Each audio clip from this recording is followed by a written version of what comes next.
Hi. So today I want to talk about a topic that isn't for everybody. It is how to convince someone else of your sexual orientation, specifically that you're bisexual. There are a lot of people out there, and I've gotten a few comments, I've gotten a few emails, talking about how people don't believe them when they, tell them that they're bisexual. So how can you possibly convince someone, your girlfriend, whoever else, your boyfriend, that you are an actual bisexual? So there are two studies I want to talk about.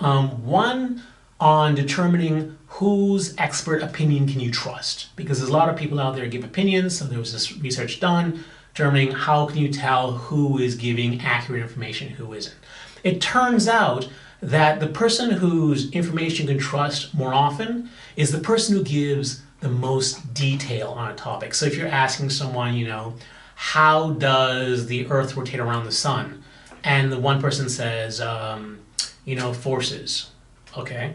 And the other person says, well, it's about the rotational axis of the Earth, and it's about the position between the sun and the Earth, and also it has to do with the planets and all that stuff. And they go into this all this detail. It's their opinions and it's their expertise that you can trust. Detail is what's key here. So that's in terms of determining experts. The second study I'd like to talk about is talking about how to determine if someone's lying. It turns out that a person is more likely to be lying when they skip out details. Why? Because a liar hasn't actually experienced the thing that they're experiencing, so they haven't thought through every single possible detail. So their stories tend to be kind of clipped. Like, I did this, and I did that, and I did this. Like, it's just all just the very bare minimum of what needs to be said. Whereas a person who is telling the truth, they might throw in extraneous information about, about traffic when they were doing it, or about the weather, or about all these other things. Why? Because they're not searching for anything. They're not creating this from scratch. They're just describing the situation as it goes through their head. So once again, the person who can be trusted is the person who gives more detail in their answer. Okay, so now the actual question is, how do you help convince someone that you are what you say you are? Well, obviously the answer is detail. You ask, well, what type of detail can I give? I'll do a little performance art here. So someone asks me what my sexual orientation is, and I say this is number one. Hi, I am bisexual. Now, how many people are convinced by that? I'm sure they're, trusting people are probably easily convinced.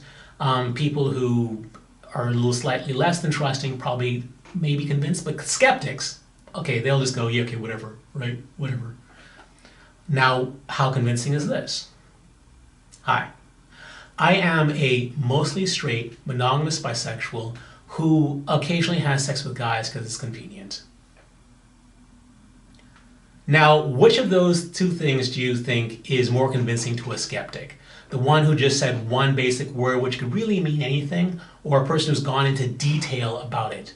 Well, in my opinion, and the opinion of science, is that the person who goes into more detail is the one who can be trusted. Why? Because obviously I have thought a tremendous amount about this, and from that I've been able to parse out exactly what my feelings are in each particular situation. So if you are hoping to convince someone that you are bisexual, because there's a lot of people out there, especially guys, bisexuals, who have a hard time convincing the woman that they're with that they are actually bisexual and not gay, this is a technique how you can do it, by giving more detail, which means that you have to give some thought into what you actually are. And when you are trying to figure out whether or not someone is actually bisexual, this is also a way you can determine, what's actually going on in their head. That's it. If you liked the video, please give it a thumbs up and share it. And if you like the video, subscribe, because I do many videos on the bisexual topic, although I don't do them on a regular basis. I do them frequently. So to know when a new video comes out, you have to click on that little button when you subscribe that says, let me know when a new video comes out. And until the next video, stay cooler, my bisexual friend. Stay cooler. Bye.